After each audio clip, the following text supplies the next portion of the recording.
Hoy nos situamos ante uno de los textos más densos y simbólicamente cargados de toda la escritura. Génesis 2, del 7 al 9 y del capítulo 3, de los versículos 1 al 7, proclamado en el primer domingo de Cuaresma.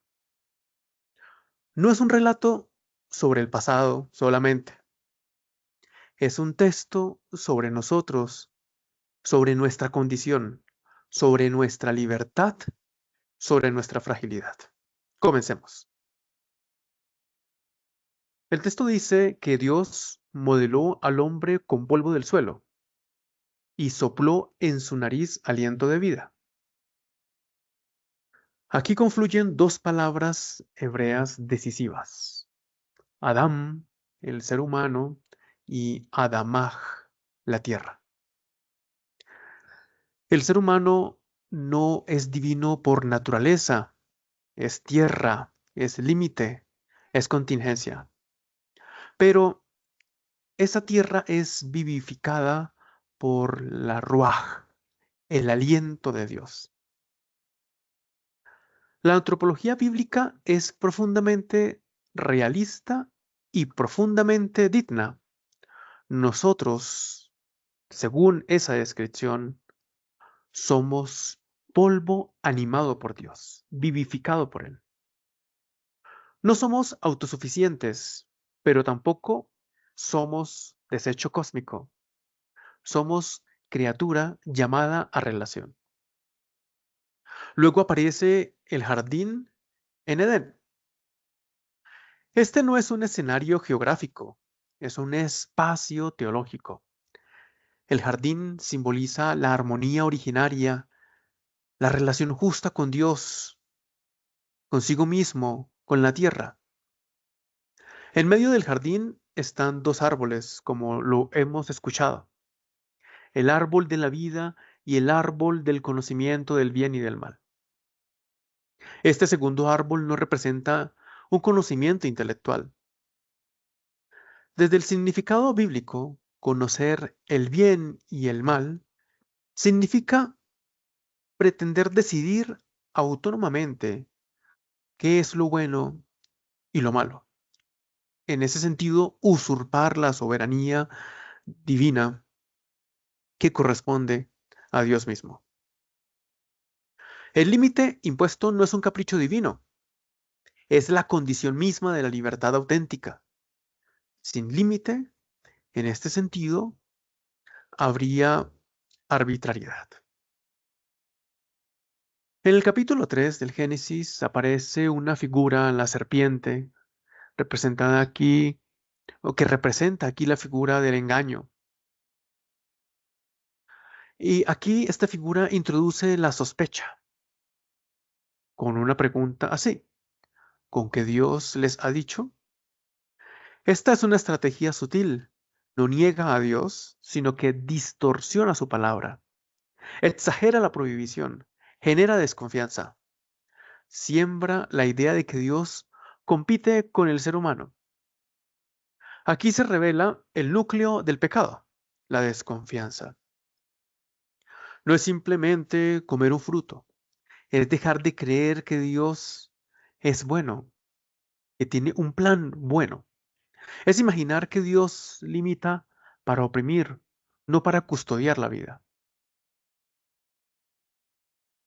La mujer ve que el árbol es bueno, atractivo, deseable para alcanzar sabiduría. El verbo ver es clave. Aquí se activa el deseo cuando la realidad es reinterpretada fuera del horizonte de la palabra de Dios. La mirada se aleja de la escucha, y cuando la escucha se rompe, el deseo se desordena. Y comen. El texto dice algo dramático: después de comer se les abrieron los ojos. Pero no alcanza la plenitud, sino descubre su desnudez. La promesa era ser como dioses. El resultado es vergüenza y miedo. La desnudez aquí no es corporal, sino existencial. Es una fractura interior. Es la pérdida de una transparencia, el miedo al otro, la necesidad de cubrirse. El tejido de hojas que se imponen es el primer gesto de autoprotección frente a una identidad herida. ¿Cómo conectamos este texto con la Cuaresma? El primer domingo siempre nos coloca ante la tentación. Y no es casual. Antes de cualquier práctica ascética, la Iglesia nos recuerda la verdad sobre nuestra condición. Somos criaturas en tensión entre confianza y sospecha, entre obediencia y autoafirmación. La tentación fundamental hoy no es distinta de la del Génesis. No se trata de un fruto, se trata de autonomía sin referencia, de construir el bien y el mal según intereses, consensos cambiantes o emociones. Se trata de la ilusión contemporánea de autosuficiencia. Nuestra cultura repite la voz de la serpiente con nuevos lenguajes. No morirán, serán como dioses. Una tecnología sin límite ético, economía sin rostro, una libertad sin verdad, una espiritualidad sin conversión. Pero el texto bíblico no es pesimista, es revelador. Nos dice que el ser humano fue creado para el jardín, no para la vergüenza, que el límite es protección, que la verdadera sabiduría no consiste en identificar el bien o el mal y en apropiarnos de él, sino en recibirlos de Dios. Ese Cuaresma es una invitación a ese jardín interior. Es una invitación a reaprender, a escuchar antes de mirar. Es una invitación a purificar el deseo. Es una invitación a confiar en Dios más que a sospechar de Él. Desde el punto de vista cristiano, este texto se ilumina plenamente a la luz de la acción de Cristo. Él, el nuevo Adán. Cristo confía. Donde el primero, que es Adán, tomó para sí, Cristo entrega. La Cuaresma nos prepara para contemplar esa obediencia de hijos que restaura lo que la sospecha fracturó.